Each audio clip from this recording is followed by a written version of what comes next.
Assunto dall'ULSS 2, dove si occuperà di gestire le future pandemie, torna operativo Francesco Zambon, l'ex dirigente dell'OMS di Venezia, che aveva denunciato in un dossier l'assenza di un sistema pandemico aggiornato in Italia. No al patteggiamento per il 61enne bulgaro che provocò l'incidente in A28 e la morte delle due cugine Sara e Jessica. Il PM di Pordenone ha rigettato l'istanza accompagnata da un risarcimento. È morto nella notte Dario Sommer, massanese ex campione di ciclismo, travolto da un'auto sabato scorso a Romano Bezzellino. L'annuncio dell'Unione Ciclisti Trevigiani. Nei giorni scorsi il crollo del muro di sponda del terrapieno su cui poggia la cedraia di Villa Margherita Treviso, Italia Nostra al Comune, l'avevamo detto, e non è l'unico punto fragile della città. Secondo spacciatore arrestato dalla polizia locale di Treviso, nel giro di un mese nascondeva la droga nelle manopole della bici. Nuova frontiera per la sanità trevigiana, sarà aperto in autunno al Caponcello un nuovo centro per i trapianti di midollo osseo. Da donatore saranno garantite 50 prestazioni all'anno. Al via la settimana che porta alla 93esima Dunata Nazionale degli Alpini, le penne nere in partenza, e domenica per tutto il giorno su Antenna 3 la lunga diretta per raccontarvi le emozioni dello sfilamento. Edizione speciale della corsa dei camerieri, quella in centro a Treviso di ieri, ovazione per la prima volta a 80 anni del decano della ristorazione Giacomino. Benvenuto.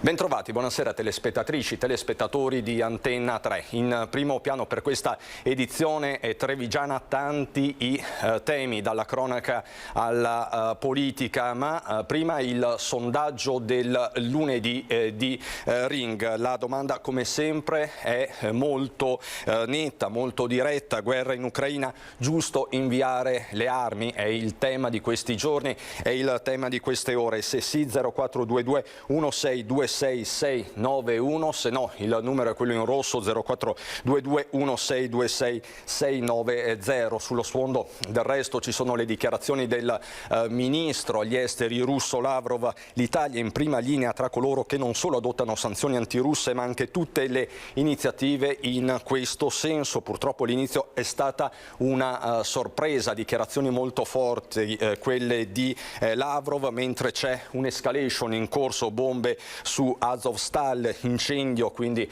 nell'acciaieria di Mariupol, con Kiev che dice nelle zone liberate sono stati trovati 1202 corpi. Questo quindi il quadro, e questo il sondaggio di questa sera per Ring. L'esito in studio a partire dalle 21:15 con il nostro vice direttore Ferdinando Avarino. Tanti temi, vi dicevo, su tutti, quello che sta assumendo anche un rilievo nazionale, l'assunzione all'ULSS 2 della marca trevigiana di Francesco Zambon, l'ex funzionario dell'OMS, l'Organizzazione Mondiale della Sanità, che l'anno scorso ha provocato una vera e propria bufera.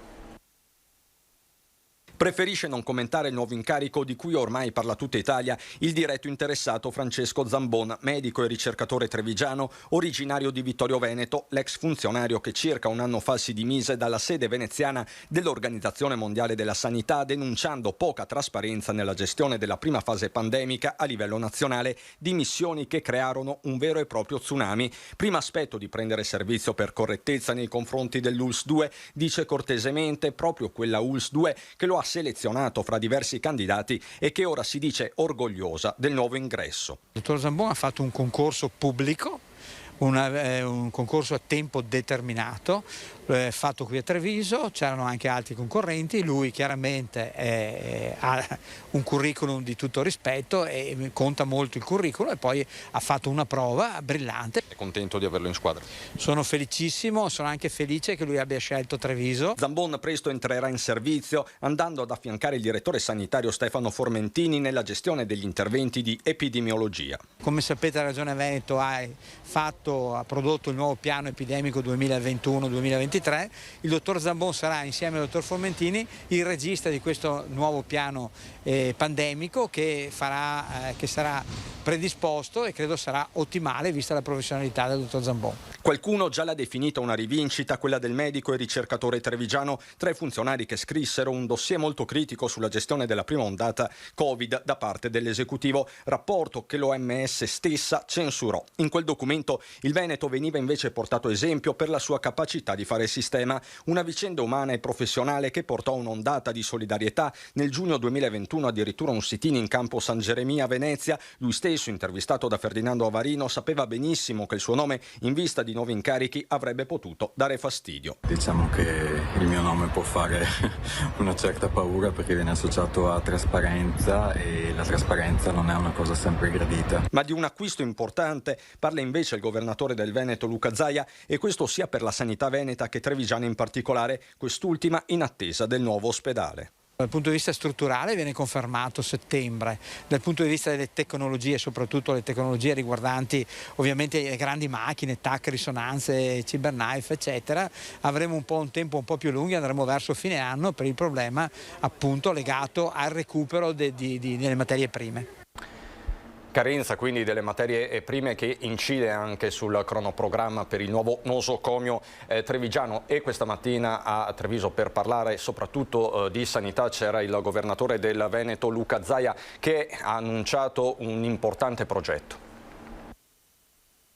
È un progetto che parlerà di sanità ma non solo, sarà una visione innovativa del futuro e sarà, diciamo, la ciliegina sulla torta, io spero, per iniziare un nuovo corso per pensare al futuro. Dopodiché presenteremo il progetto con i sacri crismi e si capirà di cosa si tratta. Ovviamente questo è il PNRR del Veneto definito proprio su misura, un abito su misura per i veneti. Parlerà di sanità ma non solo, il cuore del PNRR Veneto. Lo stesso presidente della regione Luca Zaia a Treviso per la presentazione di un nuovo centro per il trapianto del midollo osseo lo ha definito un progetto bandiera. Fa parte del progetto, diciamo, qualificante di ogni regione, e ogni regione presenta il suo. C'è chi ha presentato il centro di calcolo, altri hanno presentato altre iniziative. Noi abbiamo qualcosa che consideriamo veramente strategico, innovativo e forse anche spiazzante per chi non si aspetta una roba così. Non si sbottona di più?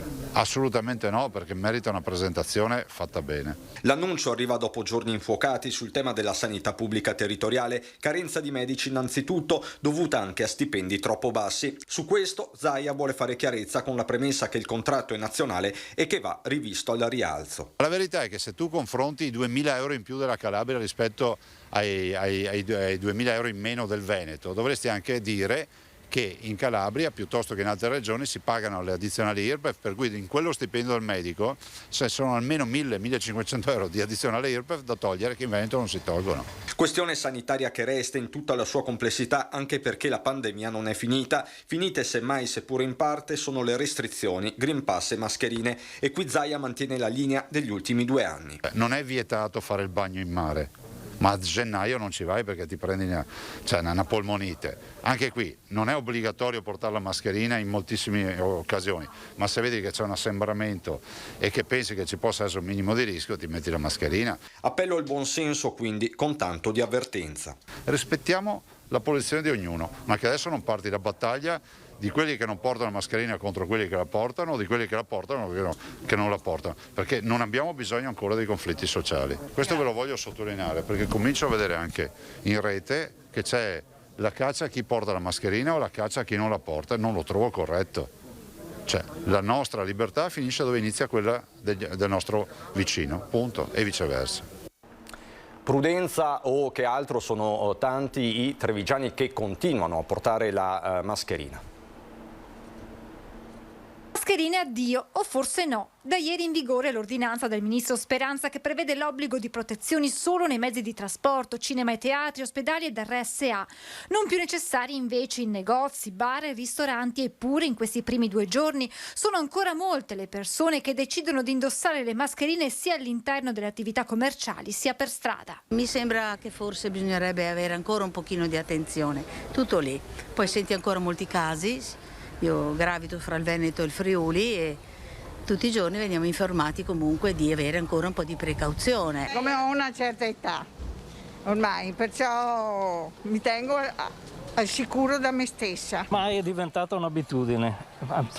Io mi sento più sicuro perché quei tempi che corrono è meglio sempre tenerla su. Non costa niente. E anche chi non la porta in molti casi tiene in mano la mascherina pronto ad indossarla. Per sicurezza la tengo, se vedo che ci sono posti molto affollati, non sono ancora pronta a toglierla, togliermi questa sicurezza. Preferisco tenerla per sicurezza, soprattutto negli ambienti dove c'è tanta gente, è meglio avere un po' di precauzione che non si sa mai. Anche tra i commercianti c'è chi torna a respirare, è proprio il caso di dirlo, la libertà senza mascherina e chi invece preferisce tenerla. Per noi è veramente una liberazione. Ma la gente comunque entra con la mascherina lo stesso? Qualcuno sì, magari qualcuno neanche lo sapeva. E ancora tante persone la portano per sicurezza, secondo me. Che lei? Sì, per sicurezza mia personale. Bisogna che ricominciamo ad abituarci. Sai, anche per me oggi è la prima volta, ho detto mi metto alla prova, provo a stare senza. Ti dico, la prima ora è stata difficile abituarsi perché ormai 2 anni abituati tutto il giorno con la mascherina. E adesso? E adesso basta dai. E poi c'è chi decide di indossarla, non solo per proteggersi dal Covid. Proprio mi proteggo dai colpi di tosse e dagli sternuti altrui. Torniamo a parlare della tragedia della 28 nella quale persero la vita Jessica Fragasso e Sara Rizzotto. No al patteggiamento per Dimitre Traikov, il 61enne bulgaro che provocò l'incidente mortale fuggendo poi senza prestare soccorso. L'istanza di patteggiamento, che era stata accompagnata da un'offerta di risarcimento di 70.000 euro alle figlie di Sara sopravvissute al sinistro, è stata respinta dal PM della Procura di Pordenone. Un'udienza per l'eventuale ammissione al rito abbreviato è stata fissata per il 24 maggio. Dario Sonda non ce l'ha fatta, l'ex campione di ciclismo è morto in ospedale 3 giorni dopo il grave incidente che lo ha visto coinvolto a Romano De Zelino. Anche il mondo del ciclismo trevigiano è in lutto. Non ce l'ha fatta ed è morto all'ospedale di Vicenza, dove era ricoverato in gravi condizioni l'ex campione di ciclismo Dario Sonda, 31 anni, coinvolto venerdì scorso in un grave incidente stradale a Romano De Zelino. Il giovane di Bassano del Grappa, in sella al suo scooter, si stava recando al lavoro in un'azienda di Romano quando, a pochi metri dalla sua abitazione, si è scontrato con una BMW che proveniva dalla direzione opposta. Sbalzato a terra a distanza dalla moto e privo di sensi, è stato immediatamente soccorso e trasportato in ospedale a Vicenza, dove però le sue condizioni erano apparse subito gravissime. A diffondere la notizia è stata l'Unione Ciclisti Trevigiani, per cui Sonda aveva gareggiato come Under 23. Era stato fra l'altro campione del mondo juniores dello scratch, una specialità del ciclismo su pista, nel 2009, dopo una promettente carriera nel settore giovanile. Recentemente si era appassionato di auto e aveva anche partecipato al Rally Città di Bassano del 2020. Dario lascia 2 bimbi piccoli. Camion incastrato a pochi passi dal centro di Conegliano. È successo intorno alle 13:30 di oggi in via Nazario Sauro. Un bilico è rimasto bloccato all'interno del sottopassaggio che conduce verso l'incrocio con via Filzi e via Fiume. Sul posto per liberare il mezzo sono intervenuti i vigili del fuoco. Fortunatamente non si sono registrati feriti. Un incidente sul lavoro, l'ennesimo questa mattina a Santa Lucia di Piave.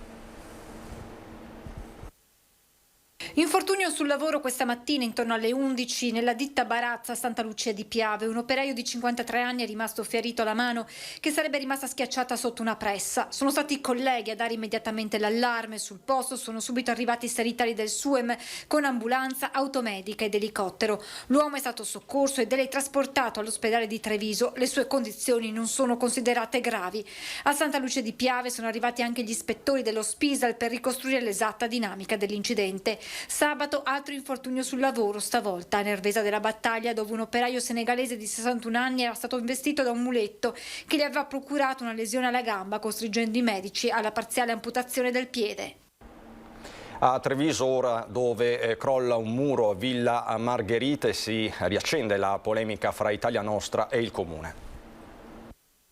Villa Margherita noi siamo andati volte e volte e sappiamo che manutenzione non se ne fa.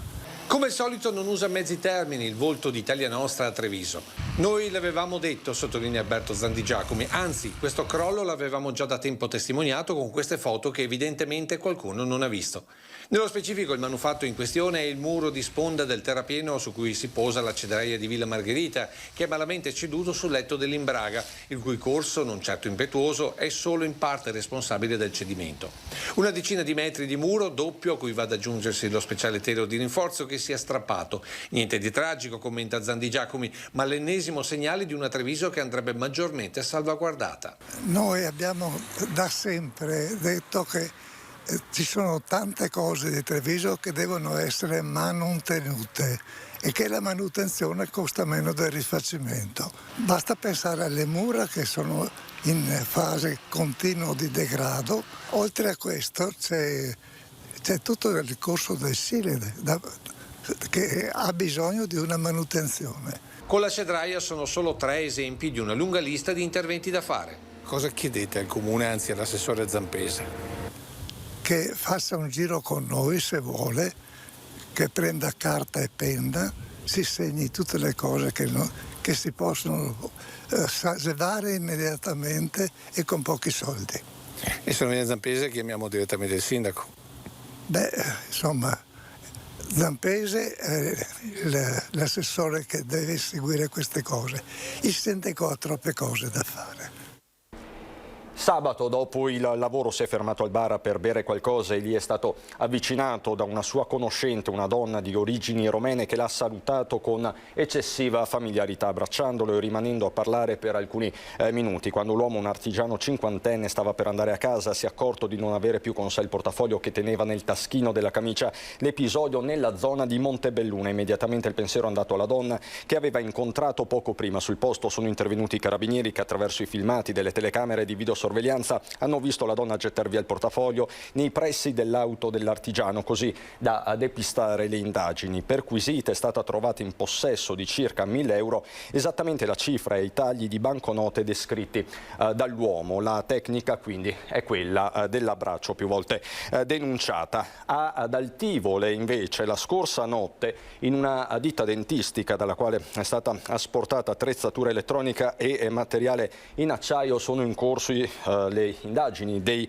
carabinieri. Ladri in azione anche nella chiesa di Sant'Andrea Apostolo a Crocetta del Montello, dove nel fine settimana sono state rubate le offerte. Si stanno scandagliando le telecamere e indagini sono in corso anche a Villorba per un episodio che si è registrato nel pomeriggio verso le 14 di oggi. I carabinieri sono intervenuti in via Centa, dove un ventenne originario dell'Est Europa ha riferito di essere stato aggredito da 4 persone che, dopo essersi impossessate del suo cellulare, gli avrebbero fatto perdere l'equilibrio facendolo cadere dalla bicicletta. Le indagini per l'appunto sono in corso e il ventenne avrebbe rimediato delle ferite di lieve entità.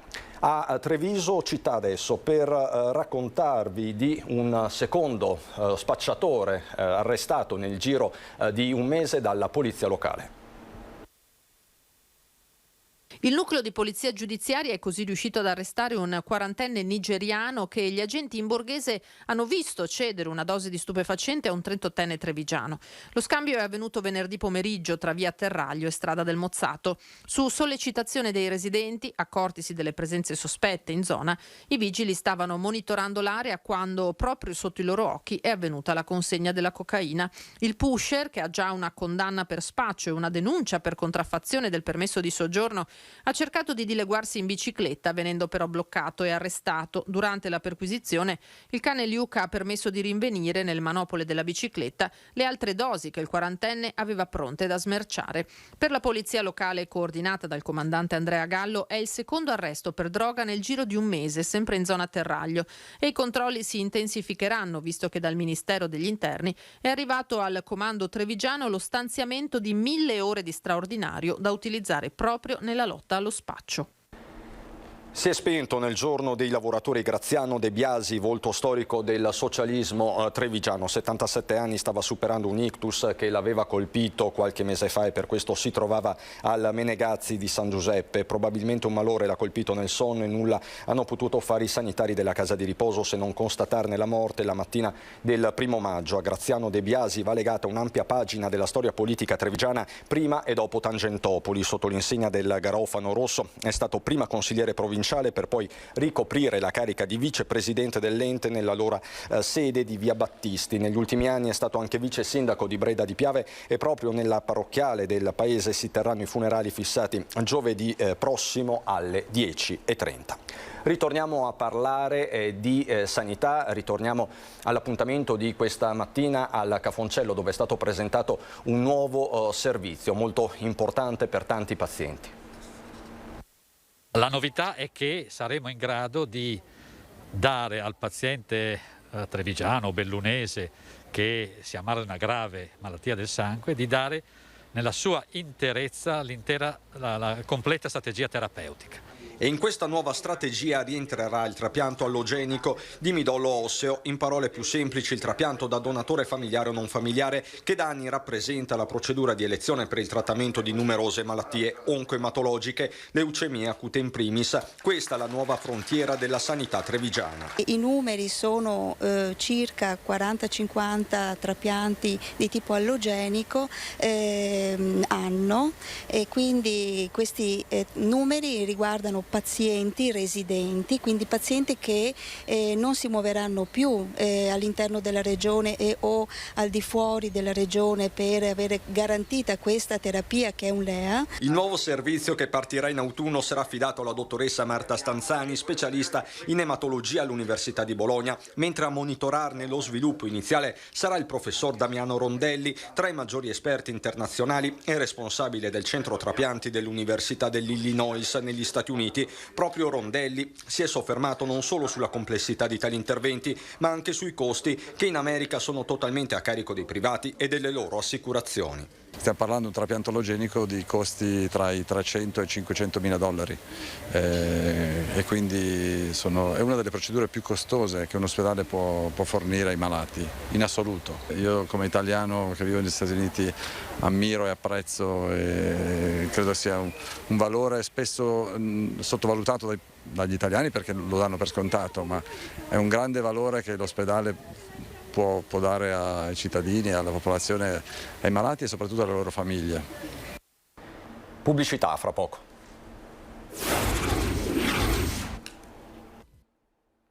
Di nuovo in diretta, manca davvero poco, 6 giorni alla Giornata Nazionale degli Alpini a Rimini, una giornata che vi racconteremo come sempre rigorosamente in diretta qui su Antenna 3 a partire dalle 9, ma tanti sono anche gli eventi collaterali, il clima, la preparazione e quant'altro. Oggi a Preganziolo una tappa importante perché sono arrivati degli alpini davvero speciali.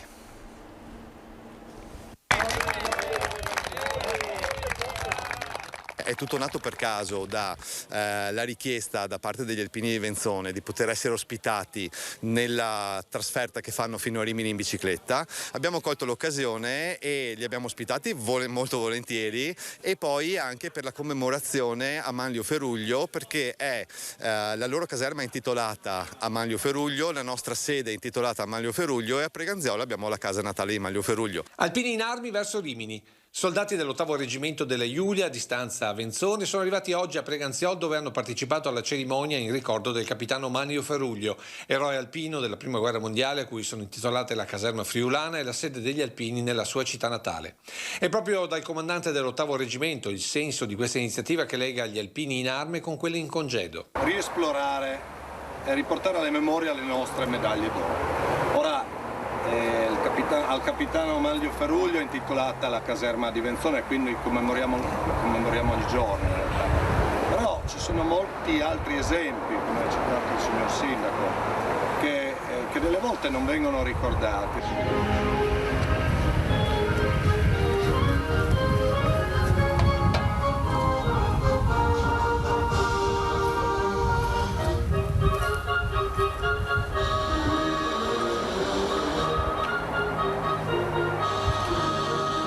Cerimonia nel giardino della casa natale del capitano Feruglio, dove una stella ricorda il valore del soldato. Poi il ritorno alla casa degli alpini per la ripartenza del gruppo verso Rimini. Treviso pronta per Rimini? Assolutamente sì, siamo pronti, siamo carichi, oggi ne abbiamo dato atto e siamo in grande forza, partiremo già domani, qualcuno già parte, io partirò giovedì, quindi siamo pronti a fare questa nostra grande adunata che da 2 anni che l'aspettiamo. Di corsa quindi verso Rimini, chi non potrà esserci potrà seguire lo sfilamento su Antenna 3 rigorosamente in diretta a partire dalle 9 di domenica. E a proposito di corse, una davvero straordinaria si è svolta ieri a Treviso, sempre all'insegna della tradizione. Mi parto adesso, arrivo domani. Un sindaco al servizio della città. No, anche arrivo domani. Sorriso ma anche consapevolezza del sindaco Mario Conte che questa corsa non è per tutti, perché sfrecciare tra vie e piazze come tra i tavolini del proprio locale, oltre che un'arte, è una vera e propria disciplina. Che la 14ª edizione della Corsa dei Camerieri ha ribadito nel Giorno dei Lavoratori con il decano di questo mestiere a Treviso e non solo. Per niente, sono il nonno qua. E Giacomino Benvenu, 80 anni all'anagrafe e 65 all'Inps, è stata la vera star di questa edizione. 3, 2, 1. Partenza lieve, percorso classico, l'ovazione è arrivata, manco a dirlo, in Piazza dei Signori. Un applauso, signori! Dietro, ma solo per deferenza, le giovani generazioni. No, lo sei davanti, mi sono da Drio perché sono un animo antico e ora rispetto chi che sei davanti. Poi, però, come si dice, quando la corsa si fa dura, i duri cominciano a correre. Dura? Non è mica tanto divertente, arriva l'ansia adesso. Occhio che perdo il numero qua. No. Numero 13, porto fortuna. Gadito. Comincia la vera competizione. Passo, ragazzi. Dura? Un po'. Sì. Però tieni bene il passo. Si sta provando. Tutti pronti al traguardo di Piazza San Parisio. Pronti con i defibrillatori? Sì, pronti. Sempre pronti. Per la cronaca il primo è un cameriere di signore e signori in Piazza dei Signori. Qual è stata la tattica vincente? Allora, lavorare in Piazza dei Signori, a Treviso, devi essere per forza il primo. Per le signorine è una cameriera di Piazzetta della Torre. Si corre di più nella vita o si è corso di più in questa corsa? Nella vita sicuramente, però bisogna tenersi allenati anche in queste cose. Infine premio speciale per 2 concorrenti da Feltre. Ma si corre di più in montagna o in pianura? Ma abbiamo corso tanto anche in pianura, ma è stato super divertente in una città bellissima come Treviso. Grazie mille dell'ospitalità. A voi, bella festa. Torneremo più numerosi l'anno prossimo, E una tradizione molto sentita si è rinnovata anche a San Biagio di Callalta.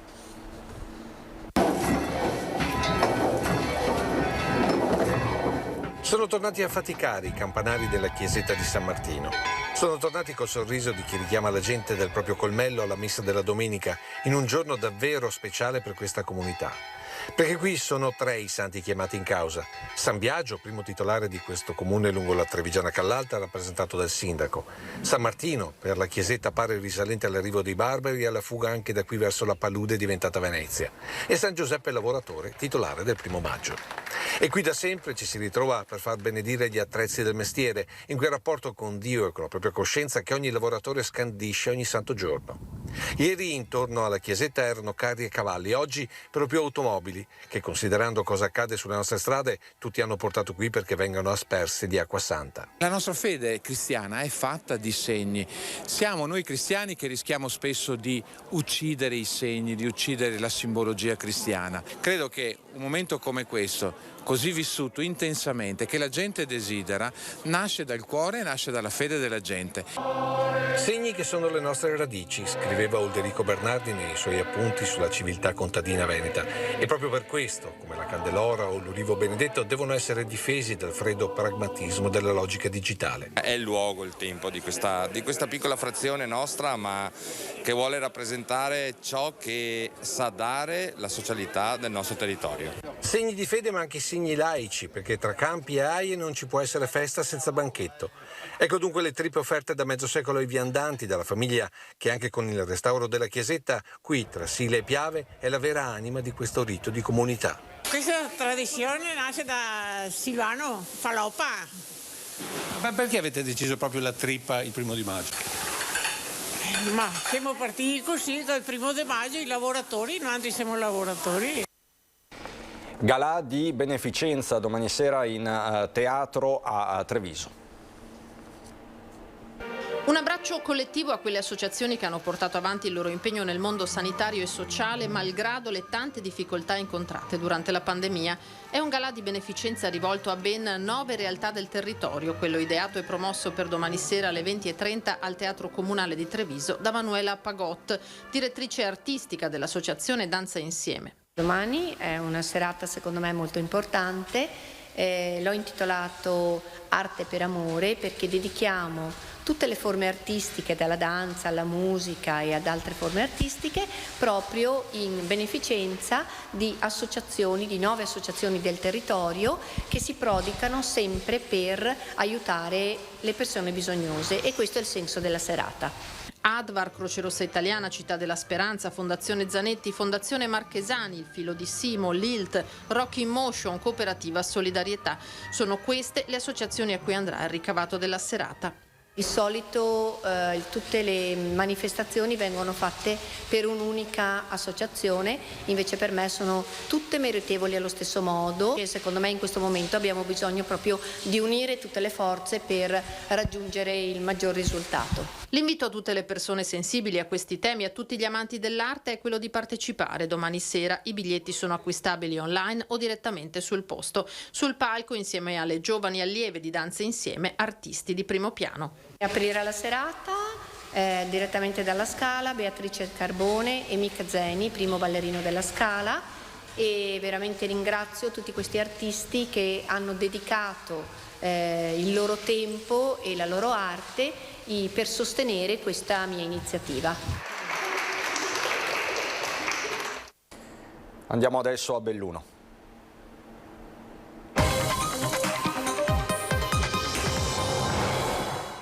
In primo piano l'apprensione per la paventata chiusura del convitto femminile all'Istituto Sperti, ma ci racconta tutto Tiziana Bolognani.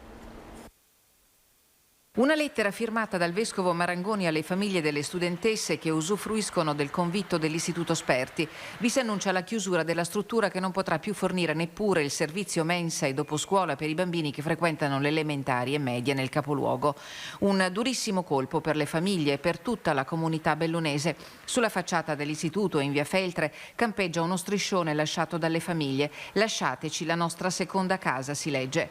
Lo Sperti, servizio dell'Opera Diocesana, è retto dalle suore di Maria Bambina, che dovrebbero lasciare la struttura entro l'estate. Senza il loro pluridecennale supporto, impossibile pensare alla riorganizzazione dei servizi.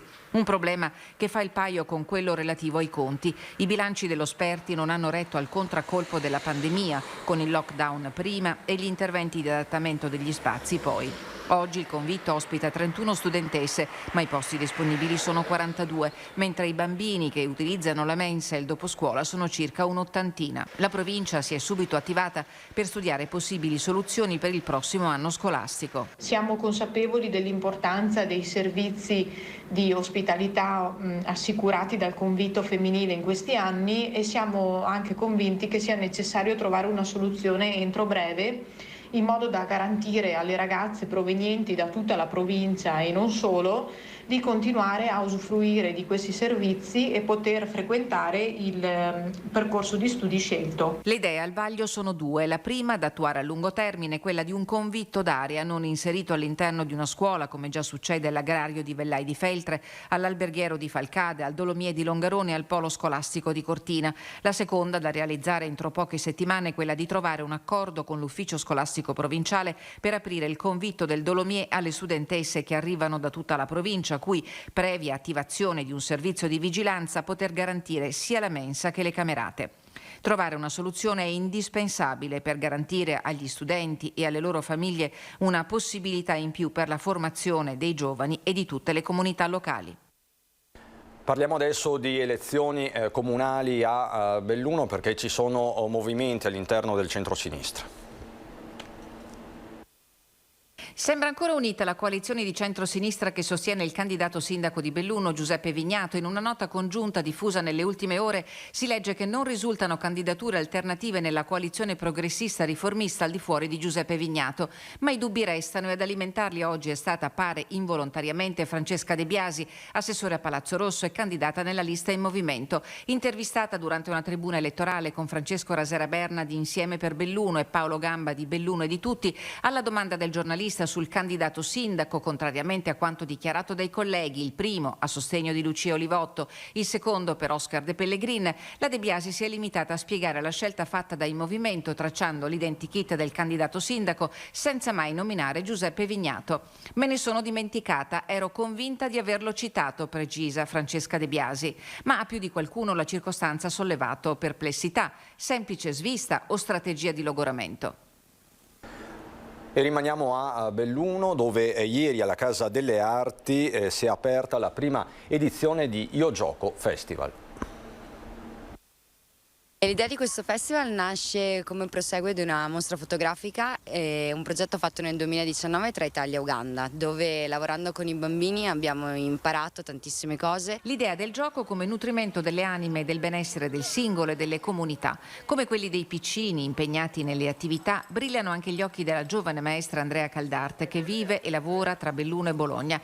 Dalla sua mostra, che ha raccontato attraverso la fotografia come bambini coetanei fra i 9 e gli 11 anni ugandesi italiani vivono, interpretano e raccontano il gioco, è nato il progetto Io Gioco Festival, organizzato con l'associazione Insieme Si Può e Tib Teatro, che per una settimana intratterrà i più piccoli, le loro famiglie e i giovani nello spazio della Casa delle Arti a Belluno. Una settimana di concerti, spettacoli teatrali, eventi narrativi, laboratori per tutti e soprattutto gioco. Gioco visto sotto molti punti di vista, che accompagnerà 7 giorni di straordinari spettacoli ed eventi per tutti. Il cartellone è ricchissimo di offerte tutti i giorni, dalle 9 alle 12 e dalle 14 alle 18, giochi e laboratori. Nel tardo pomeriggio eventi narrativi che raccontano le esperienze vissute durante i viaggi dei volontari di Insieme Si Può, e poi spettacoli teatrali e musicali. Per la partecipazione è consigliata la prenotazione. Tutto il programma è consultabile su Instagram alla pagina Io Gioco Festival. La risposta delle scuole è stata più che positiva. Abbiamo laboratori prenotati per diverse scuole e anche per diverse realtà associative che collaborano come volontari, ma anche che vengono a partecipare ai laboratori come protagonisti. Attenzione particolare è stata riservata ai bambini arrivati nelle ultime settimane dall'Ucraina. Avremo il piacere di averli sia oggi che venerdì che sabato. Siamo riusciti a organizzare questa cosa per poter regalare un po' di bellezza anche a loro, che se la meritano tanto. Sono partiti stamattina attorno alle 9 dalla piazza di Trichiana alla volta di Rimini in bicicletta, e la circostanza richiama un evento che resterà negli annali delle adunate delle penne nere. Sì, perché il gruppo di ex alpini ha scelto di raggiungere la località che nel weekend ospiterà il raduno nazionale dell'ANA in sella delle vecchie bici Graziella, 65 km al giorno, la tabella di marcia, sacco a pelo e viveri al seguito per Elio e i suoi compagni di avventura, che si concluderà a Rimini con arrivo previsto entro il pomeriggio di venerdì prossimo. Questa la foto che ci è appena arrivata da Mogliano Veneto.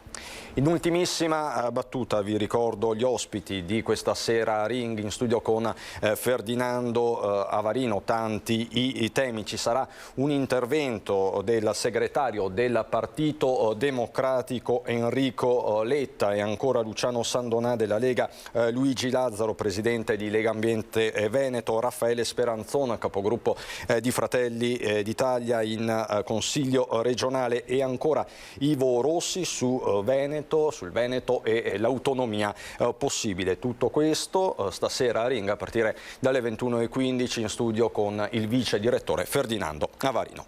È tutto anche per questa edizione, ci sono le previsioni del tempo. Grazie davvero per l'attenzione e buon proseguimento.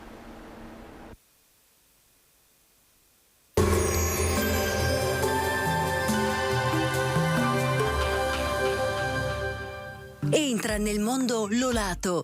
Da oltre 40 anni un team di professionisti per migliorare la qualità della tua vita. Centro del piede con servizi di podologia, laboratorio per la produzione di plantarie e calzature su misura. Bentrovati al meteo. Circolazione senza una netta componente ciclonica o anticiclonica, dunque ci attendono delle giornate all'insegna di una variabilità tipicamente primaverile. Vediamo il dettaglio di martedì 3 maggio. Sul Veneto prevalenza di sole con cielo sereno o al massimo poco nuvoloso. Dal pomeriggio nubi in aumento fino a cielo anche coperto, a tratti più probabilmente sulle zone pedemontane e montane. Qui con locali acquazzoni possibili fin verso le zone limitrofe. Venti moderati con direzione variabile. Temperature stazionarie. Le minime saranno comprese tra i 9 e i 13 gradi, le massime oscilleranno invece tra i 21 e i 24 gradi. Spostiamoci ora sul Friuli Venezia Giulia, ampio soleggiamento, non si escludono annuvolamenti pomeridiani sui rilievi, anche qui con occasionali rovesci. Temperature minime sui 10-14 gradi, massime sui 23-24 gradi. Infine diamo uno sguardo alla situazione del Trentino Alto Adige. Il tempo rimarrà variabile con alcuni tratti soleggiati come vediamo, ma nelle ore più calde la probabilità di rovesci sarà in aumento. Temperature minime intorno ai 10 gradi, massime sui 22 all'incirca. Dal meteo per ora è tutto, grazie per l'attenzione, arrivederci al prossimo aggiornamento.